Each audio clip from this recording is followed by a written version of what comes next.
to get back at her scumbag boss. She took advantage of his amnesia and convinced him she was his fiancée. On the surface, she waited on him hand and foot. Behind the scenes, it was carefully calculated torture. She knew he couldn't stand onions.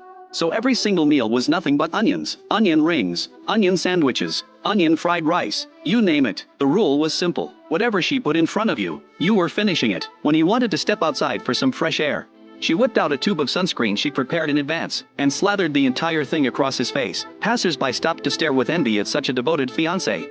And the doctors and nurses at the hospital were genuinely moved. But even with such a convincing performance, the boss still had his doubts about who she really was. She was ready for that too. She pulled out a stack of fake photos her girlfriends had stayed up all night making, including one of the boss cheating, designed to make him too ashamed to look the doctor in the eye. With tears welling up, she told everyone, "It's all my fault. If we hadn't fought about his affair, he wouldn't have run into the street and been hit." The boss wanted to disappear on the spot, but this was just the opening act. With his discharge from the hospital coming up, she snuck into his house ahead of time with her girlfriends and staged the whole place to look like they lived together. The boss came home full of excitement and stopped dead in his tracks the moment he walked in. He hated fish, so she cooked fish for him every single day, always in the middle of the night with all the lights off, just to mess with his head. He stared blankly at a table covered in fish dishes. Even if I loved fish, nobody needs this much in one sitting. The overwhelming smell hit him so hard, he spent a full hour getting sick in the bathroom. She still wasn't done. Before sunrise the next morning, she dragged him out of bed,